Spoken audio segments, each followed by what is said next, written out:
So yeah, I wanted to talk today about evolving beyond the vulnerability whack-a-mole game. I'm sort of a little different, I guess, than a lot of the roles in here. You know, I'm not a developer, I'm not coding, so for all you fighting on Twitter about that, have at it.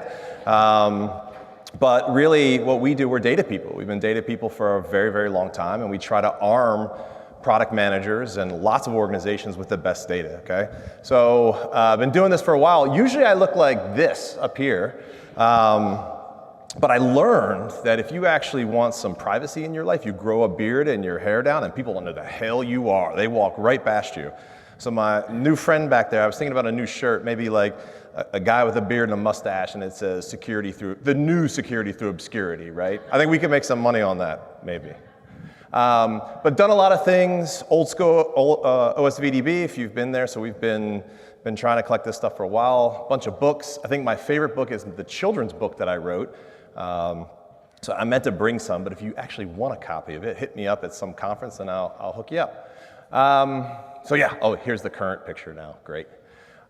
All right, so from my standpoint, I think everyone does have some sort of product security problem, right? And there were a lot of themes, you know, being at the end presenting, a lot of the same themes that were being talked about over and over and over, right?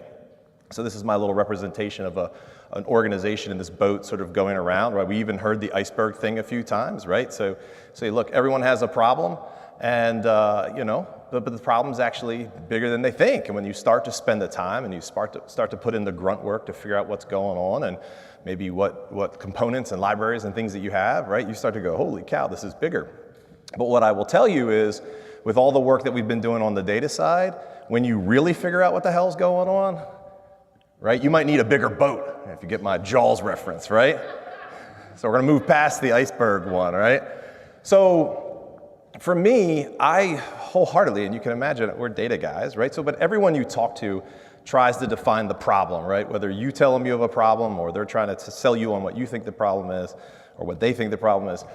I believe without a doubt that we have a bad data problem, without a doubt. And I spend all day long with my team looking at this stuff, and I believe bad data basically leads us to bad product risk management decisions, okay?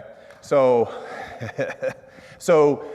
look, you guys know it more than me. The dependence upon software now and other libraries and the growing amount of publication of new software is just, it's an amazing rate right now. And I just quickly found this I was trying to figure out how many repos are on Github now, and end of last year it was like 100 million, and it was growing at like something crazy, the amount of repos. I don't even know what it is now, but it's a ton, right?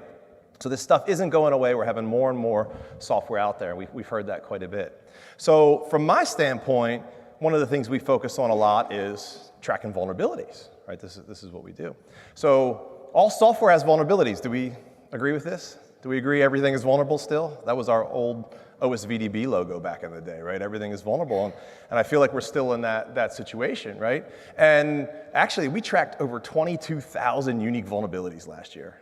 It's astounding, right? We actually just crossed 200,000 unique vulnerabilities that we've published. And at some point you sort of go, whatever, it's just a number. But when you think about how much data that is to get your head wrapped around in each of your jobs, it's a ton, right? So everything's vulnerable, all software has vulnerabilities. Now, most organizations rely on CV and NVD. If you know us, we've been bashing on CVE forever. We tried for a really long time to support CVE. It just wasn't making the progress, so now we've sort of ramped it up to say, look, I'm okay. I'm not trying to tell you to throw CVE out. You guys do whatever you want. But you can't leave this alone, okay? So here's where I am. Everyone's still relying on CV and NVD. Not everyone really sort of understand how it works. While, you know, a CV ID can get reserved, or it can actually get filled out, and then it gets passed over to NVD, right? And then from there it gets outsourced to Booz Allen, and then it sort of comes back, okay? So there's this long process with it. So most people rely on it. It's missing 67,000 vulnerabilities. And most times when I say this, people get upset with me, right? I get a lot of dirty looks. I get it. I'm used to it by now. It's like finding out Santa Claus isn't real. You're not happy with me that I'm one that broke the news to you if you didn't know it, or you've been ignoring it because you know it, right? 67,000 vulnerabilities. And when it comes down to it, a lot of people want to say things like, oh, you know, I'm sure it's in software that doesn't matter. Well, that's not the case. And from a third-party component library standpoint, it's a big, huge problem, a big gap that CVE has, okay? So, to change this a little graphically, 33% of all vulnerabilities are unknown to organizations that should rely on CVE. That's true. And then the next thing people will say to me, they'll say, all right, maybe it is in software, but I'm sure it's not in anything that's important. It's probably gonna be all low-risk stuff, right? And so when we did our analysis on last year, 45.5% of the vulns, not published, just last year alone in CV and NVD, had a CVSS V2 score between 7 and 10. Now, look, I have a real love-hate love with CVSS, both version 2 and version 3. We can talk about that at the luau, that's a whole other conversation. But these are serious vulnerabilities. So I really want people to walk out of here going, hey, CV and NVD data, if that's in your tooling and your stuff, that's great. But that is a this tall to ride the ride stuff. You are not doing a lot more than you need to, okay? And so at the end of the day, what gets crazy is that the ones that CVE and NVD actually do track, we see them days, weeks, and months late. Has anyone ever gone to look up CVID and you see something that says reserved? Seen this? This is normal. It can be like it a long time. I'm not kidding. Usually 1,500 to 2,000 vulnerabilities a year that have a CVE ID are still in a reserve status. There's tons of them like that, okay? And it's not that the information's not available. It is. Just someone hasn't gone and done the work to get it, easy to parse and look at and all those sorts of things. Okay, so for me, I do think it gets worse when you actually really think about this, right? We think about sort of lack of coverage, right? So just because some sort of scanner or some sort of CVE ID isn't there and you go, oh great, just did an analysis, my components are clean, I didn't get an alert. That isn't the case, right? Because CVE isn't covering it, we know that, right? And then it's not coming quick enough for you to make these decisions in a good fashion. And further than that, even though I feel really confident that we're covering the most stuff, we're not covering everything. We know we're not. The more people I hire, the more damn vulns we find, right? So it's crazy, okay? So the whack-a-mole game, if you like my little picture here, it's a tough game to play right now. And again, I think it comes back to it's bad data, right? And security application people, scanners out there, you guys know you're using this bad data, right? So don't think because you got some vendor in there that they're doing a lot more, because we haven't seen evidence of that yet. So I believe, without a doubt, organizations and product security folks need much better data, right? Now, what I have learned when I talk to people about this sort of stuff, even though I can walk you through it, I can show you all the raw data, you're still giving me dirty looks that you just don't want to believe this, right? Because you probably use CVE in your life. It's probably a primary key. I bet some of your tooling can't even handle it. Some of our customers in the room, when we first signed them up, they were like, why are you sending us all this stuff that doesn't have CVE? Stop doing that, right? Stop giving us better, quicker information, because all we can handle in our tool is CVE IDs. That's a huge problem, okay? So I don't care if you're using my stuff. If you're doing the work yourself, you need to be able to handle vulnerabilities that don't have a CVE ID. So what I've learned, though, is when you effectively try to talk to people about normal things in sort of the cyber world, people lose their minds. Right? There's some really common sense type stuff. You say cyber and they go, poof, I don't know what's going on here, right? So I was trying to explain the situation to some not really technical folks about this, and I came up with the CVE doctor, okay? Now, if you think about your current doctor, primary care person, you trust them, don't you? If you start thinking about it, you go, well, how did I get that doctor? Did someone even recommend? I don't know, I just go to the doctor and I trust they tell me what's going on, right? So what if you went to this doctor, this is your doctor, and then they say to you, guess what? There's like 33% of the things that may impact you. I just don't know. I can't tell you about them. Can't help you. So just so you know, come here, 33% of the ailments, I have no clue. Okay? Now, of those 33% of the things that I can't tell you about, 45% of them, they're going to kill you. That's not a big deal, right? You're okay. The stuff that I can diagnose, I'm usually a couple months late. And in some cases, it might be too late to treat you. You might be too late, right? We might have done that earlier. And then my final thing, which is completely legit, when I do give you the diagnosis, it can be super vague or not even in the right thing or about the right thing, so you don't even know how to treat it properly. We see all the time. Like, look, for example, Tavis, right? He was doing all this research into security products and whatnot. He started attacking Norton semantic products. Great. CVEs came out, right? What did they say? They said vulnerabilities in semantic products. They weren't. They were in third-party libraries. So if any of you have these components in your area and you're like, oh yeah, we map with CVE, life's good, we'd totally know. No, you wouldn't. You'd have no idea because it's vague and it's not there. So this is my let's bring it down to reality. Would you keep going to this doctor? You wouldn't, right? Come on. Okay, so I think it's pretty simply, it's garbage in, garbage out. I mean, there's some amazing platforms and tools, in-house, et cetera. Like, we have to make sure that we got the right data, we're looking at the right things, and the stuff that our organizations are using are being monitored, that are being tracked, okay?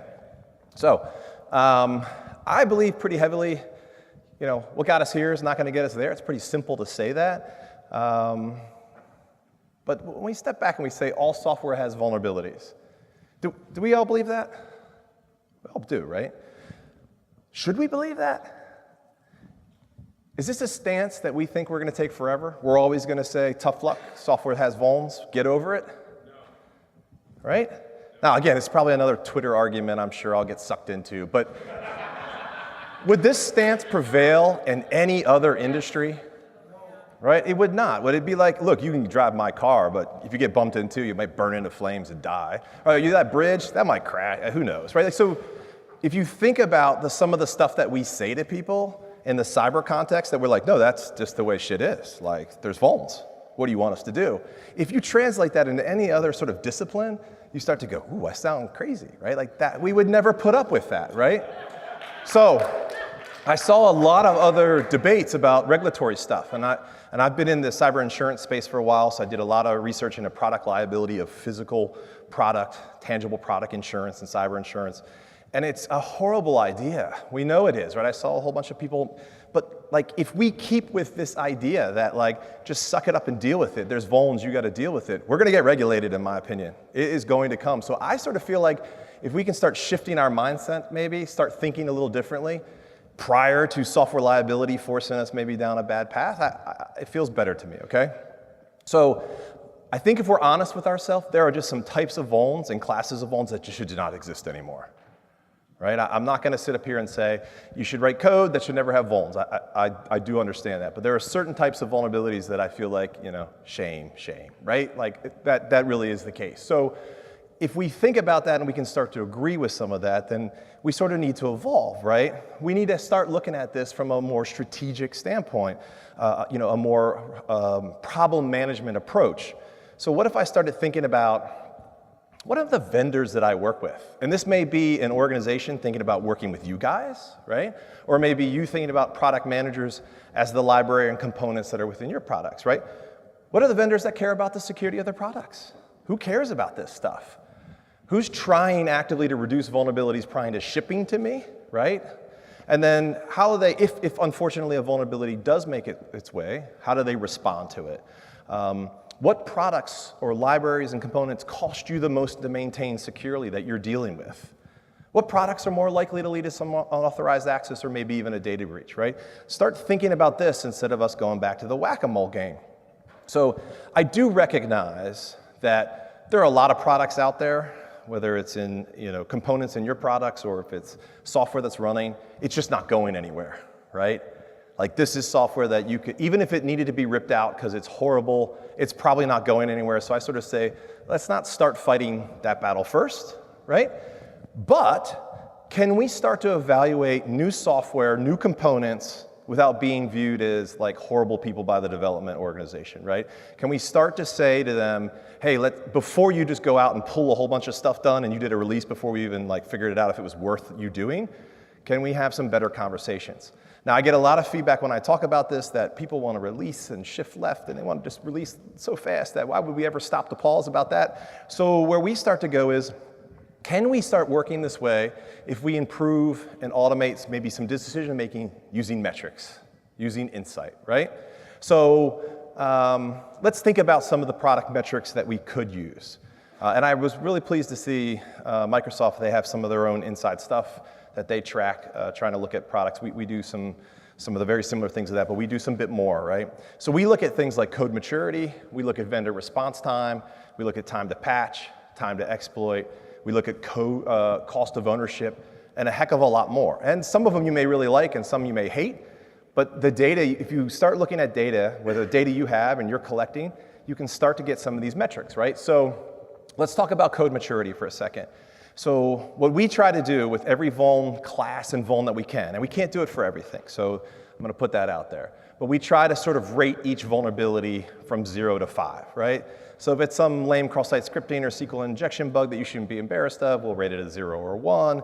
If it's some really cool use after free bug or remote overflow or something, maybe it gets a 4, maybe it's a 5, right?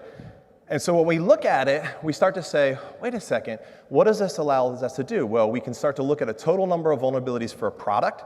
We can look at their 5-star ranking, if you will, on where that maturity is. And while that individual maybe use after free bug could have been pretty nasty to the organization, it's actually a good sign for the product, right? It's showing that there's been an investment in secure coding. It's sort of showing us that all the lame bugs have been eradicated out, and now researchers are having to work harder. They're having to work harder to find more complicated things. So it's actually pretty good. And you can start to see over time, is a product getting better? And then what's the likelihood as we start to forecast and predict how many more bugs we think we're going to find in this product that we're using, right? Vendor response time. For all the old school people, right, seeing the battles back and forth between vendors and finding bugs and full disclosure and all that nonsense, we started trying to track how well do vendors work with researchers, right? So for example, you find a bug in some component, you send it off to whether it's an open source project or a vendor, and you say, here's what I've got. We start to track how long it takes them to write back, right? How long do they start to respond? We're not looking for automated, thanks for sending us your stuff, it's going into a black hole. We're looking for, thank you for this, we're gonna start looking into it, that kind of thing. And it really helps us to say, do they work well with researchers? And why we find this one really important is because it bleeds in to our most important metric, we believe the one next, okay? So in this particular case, right, we see this particular product takes 3 days on average for the company to respond to them and say, thanks for the bug report, we're gonna start looking into it. If that was 30 or say 300 days, it bleeds into our next one and causes problem, which we call time to patch. And so what our metric is, from the time a vendor knows about a problem, how long does it take them to have a patch out and published so that you can use it, okay?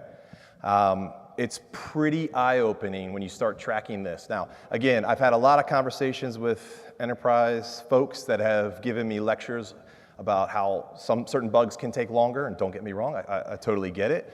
But from your standpoint, from a product manager or an end client standpoint, they're sitting there sort of exposed, right? The vendor at least knows about it, maybe other people do, and they're waiting for this thing to come out, right?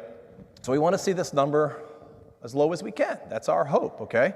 Now, I've also seen quite a bit in some of the other sectors where a patch or an upgrade will be fixed, it'll be done, but they choose not to release it. They choose to wait. Well, we fixed it, but we'll release it with our next cycle 6 months from now, right? So we're seeing some really odd things as we look into those metrics. So for us, it's got to be working, fix, and published. Okay, time to exploit. This is sort of probably one of my favorite ones ever. Back in the day, we always had this theory like, why would attackers spend any time looking for new bugs? Why would they do that? It's hard work. Like, it's a pain in the butt, right? So the theory always was, all right, wait for the patch to come out. They would look at it, right? They'd do a diff or reverse it and figure out what was fixed, and then just start writing exploits for it, right? I mean, makes a hell of a lot more sense than spending all your time researching for something. So we were really never able to prove that back in the day. But now we're tracking all these metrics, trying to be able to explain what's going on. And what some cool things about some of these metrics are, it allows you sort of as a product security person to talk to the development teams and come armed with data about what things look like. So for example, this one basically says, hey, look, how long on average does it take from when a patch comes out until we start seeing exploits being public, okay? So if I'm waiting 80 days for a patch to be published and I got just over 2 months for exploits to come out, you can start now going to your IT teams or your development teams and say, hey, look, I know we talked about this bug and you really don't want to fix it in this cycle, but probably an exploit's going to be coming out in the next 2 months. We'd rather you fix it now than 6 months from now, right? So just trying to understand. Now, what's really interesting when we started doing some of this research, most of what we see is patches come out and then exploits, but there are some where there's a negative number here, and that means exploits out before patches, right? So we're definitely seeing some of that as well. All right, cost of ownership. The number of times people, and I heard this sort of theme today several times too, will say, it's open source, it's free. There's no cost, right? And so what we tried to do was with some of these metrics start to explain there's a cost of ownership. There's a cost of securely maintaining something. So I'm not going to sit here and argue and say you shouldn't use that gem or that library or whatever it is. Go write your own font rendering, image parsing. Like, I'm not saying that. But you need to start understanding that there's a cost to maintain this stuff, okay? So some of these metrics now you can start to understand, how often are those vulnerabilities disclosed, right? So what's the disclosure interval? What's the cadence of releases, right? And so there's lots of things to think about there, but for me, if a new vulnerability is disclosed, say, every 8 days, right? You can look at that and say, man, at least once a month, if not more than a couple times a month, I'm having to, all right, make sure I'm alerted by this vulnerability. Okay, great. Now I got to find it in my organization, and then I got to spend more IT time and resources to fix it, right? You go back to Christine's talk on what did they spend to do some of this stuff. So there are certain components as part of your product that are costing more money to maintain securely. Instead of just playing that whack-a-mole game, we can say, all right, let's look what's in there, and can anything go, right? And that's where I think we can start moving. So if we move beyond the whack-a-mole game, we can start to have metrics like this. You can put it into your own dashboards, right? You can start to do your ratings, whether you like 5-star crash test ratings or A, B, C, D, and all those sorts of stuff, right? And there's a lot of people that have love, hate, and more hate with ratings. I get it. But some of this stuff can now make your life a little bit easier. What I have seen, especially with security teams, if you try to put some sort of line in the sand where you say, you know what, every single organization we're going to do a risk assessment on, or every single product or component, you got to come to security, and we'll tell you if you can use it or not. And then they show up and they go, great, here's 50 of them. I need it done now. And you say, well, I can't do it. They go, we're going to go around you. We're going to do it the way we've always done. But if you start looking at some of these metrics, right, you can start to say, hey, if it's above this, or if it's 4 stars or 3 stars or whatever it is, go ahead, right? Register it with us or make sure it's in the inventory, whatever. But if we're seeing something that's 1 star, these metrics are below, you got to come talk to us, right? So I think there's some things like that we can start getting better at. Comparisons, right? I mean, think about procurement and even trying to figure out which library should I use if there's options. A lot of times, and even in due diligence, people have no clue, right? So if you put things up and you just look side by side at it and go, yeah, they're all pretty crappy, so anyone you use is fine. But this one here, I know it has like 1 less feature, but it'll cost us much less. I think those are where we want to start going. Okay, again, not everyone loves this rating stuff. I totally get it. Red Hat just a couple days ago put out something saying, hey, there's this whole principles for like accurate security ratings, and most people that do this they don't have no clue about backporting, and so the rating stuff isn't as mature as it needs to be. So what I would challenge you on is sometimes you got to do this work yourself, right? You got to understand how those ratings are calculated. Some of the systems you guys were talking about, start to track some of this data yourself, and then you can really understand what's happening. Just because someone says, it's 3 stars, and you go blindly off, I mean, it might help you, but make sure you understand how this stuff works. So trying to wrap up for you so we can get us back on time. How do we actually move this concept forward? How do we maybe make some progress in this space? I think we got to focus on the things that really matter, right? We got to really focus on those the risks to our organizations and to our products. I mean, there's so many things we get distracted by, these shiny objects that aren't the core problems, and I think we got to be better about that. We've been arguing this for a while. Asset inventory, SBOM, whether you love or hate it, it's just time to get over it. We need an inventory, right? Now, as a vuln guy that's trying to track data, these SBOM people that can't agree on like one standard drive me freaking nuts, right? Because it's super hard to track this stuff as it is, but then everyone wants a different format or a different standard and we can't agree on stuff. It makes it so hard to get the data to people that they need, okay? But I think without a doubt, we gotta understand what we have, okay? Whether it's in our products or whether it's just in our organization. We have seen, without a doubt, especially for like network scanning and things like that, the old school way of vuln scanning, it worked, okay? Understanding your assets in your inventory, the whole DevOps stuff, what's installed and packages are installed, the second a vuln comes out, being able to say, where am I vulnerable across your organization? It's so much faster, much more efficient. We're starting to see things in like energy and healthcare and others that don't even want to scan at all, or they're, air-gapped, right? Like, we need to make sure that we have asset inventory so we can start doing this intelligent stuff better. I do really hope that people can start evaluating software prior to buying. I know its in usage is going to be tough. Now, I will tell you, we have a few customers in the audience here, and when I was first telling them about some of our metrics, they hated the idea. They thought it was horrible, right? They were like unhappy with me, and they didn't want me to put these metrics out, and I understand. But I think in many ways our data has helped product managers actually get more budget and explain to people, this is what we're being evaluated on, right? We've even seen P-certs managers come to us and complain and say, our numbers are wrong. And we'll say, well, we didn't make this up. I can show you the numbers. And what they found out was, there was that one product that wasn't actually in the whole product, the product cert thing. So they were doing an amazing job and they had SLAs over here, but that one product over here wasn't getting the same love. And so using that information to help sort of standardize things really helps. So I think if we start seeing more and more companies pushing vendors on stuff like this, right? Starting making decisions about, look, you gotta care about security instead of the next feature in the widget. It's gonna sort of flip things. And then maybe I won't be here 10 years from now going, guess what? We tracked the most vulns ever. It just keeps on going, right? Something has to be flipped here. And I'm hoping that this can help in a positive way and not make life hell for everyone. So make the best risk decisions. Evaluate your own data collection. Please, just evaluate it. If it makes sense and you're covered, awesome. If not, expand what you're doing. And we believe, without a doubt, better data, better risk decisions. So with that, I appreciate it. I know we got a bus and everything, so are we good? Okay. All right, cheers. Thank you. I appreciate it.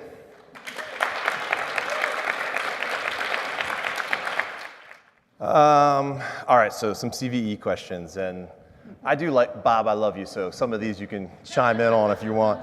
I would tell you honestly, so the question really is about, is it lack of funding? I don't think it is. They've got a ton of money. I've just found it very interesting that vuln tracking is like horrible grunt work. I mean, it's probably up there with, was it the whale researcher feces thing? It's tough work, and I just think, I don't know. If you look at it, I don't think money is going to solve the CVE problem. We were on the CVE editorial board for 10 years back in the OSVDB days, kept trying to get it fixed, and I just think you need to recognize what CVE is, accept it for what it is. It's got some value, but it's not going to cover the gaps that you need. Have you attempted, or tied code maturity to a financial loss of a real world exploitation? I will tell you that's like the nirvana for us. Like we also track data breaches, if you guys know that. So we have like data breaches that we track, and we put all this metadata on it, and we're so trying to track like specific vulnerabilities to an actual breach so we can do more modeling. Especially the cyber insurance space, all the actuarials love to do modeling. It is such hard data to get. And the people that can get that data, like Verizon, right, with their DBI reports, they can't really tell you anything. They can't tell you the specific organizations or tie it back, unfortunately. So there's some really great work that other organizations do that can get deeper, whereas we're a little more broad. I can tell you about a hell of a lot more, but we weren't on site doing the forensics work, so I can't tell you exactly how they got popped and things like that. All right, with that, cheers. I'll be around. Thanks. Really appreciate it.